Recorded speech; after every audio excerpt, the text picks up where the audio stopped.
La Queer Week, c'est un festival sur les genres et les sexualités qui reparaît tous les ans et qui propose des réflexions, des ateliers et des performances donc sur le thème des genres et des sexualités. D'accord, tu peux donner quelques exemples d'ateliers ou de soirées? Alors hier soir, il y avait une soirée sorcière avec des projections et un atelier de confection de sortilèges. Aujourd'hui, on a un atelier shibari et une conférence sur l'industrie masturbatoire au Japon. Et vendredi dernier, pour l'inauguration, on a eu une conférence sur militantisme et mémoire et comment conserver les archives quand on est dans un groupe LGBT. D'accord, est-ce que tu pourrais me dire un peu l'objectif de cette semaine? L'objectif de cette semaine, c'est de se réunir pour réfléchir sur des problématiques de genre et de sexualité. Mais c'est aussi de partager un espace à donner aux artistes et aux performeurs pour pouvoir s'exprimer et exposer leur travail.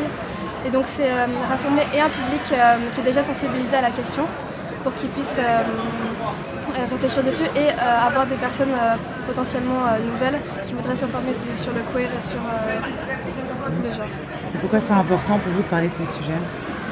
C'est des sujets qui n'ont pas de cursus spécifique à l'université, dont on ne parle pas forcément beaucoup dans l'espace public, qui sont très présents déjà dans les universités anglo-saxonnes, donc que ce soit aux États-Unis, en Angleterre ou en Australie par exemple, qui ont des masters spécifiques ou des choses comme ça. En France, on n'a rien de tout ça.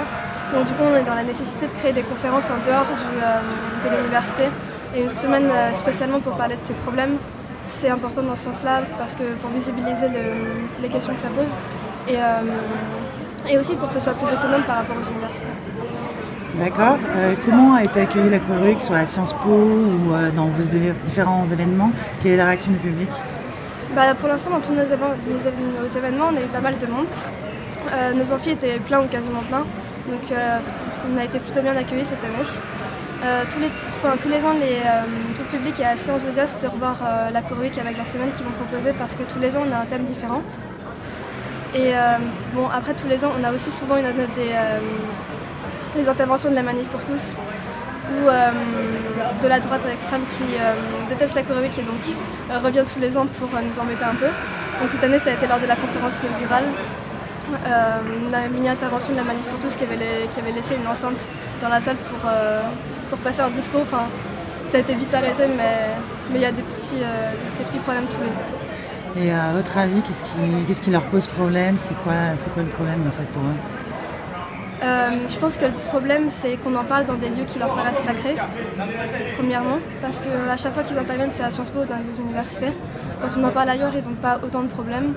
Leur problème, c'est qu'on parle du genre et de la théorie queer comme d'une vraie recherche universitaire, que c'est pas juste une théorie, que c'est pas quelque chose de facile à démonter. En fait, c'est des vraies recherches, il y a des vrais chercheurs derrière.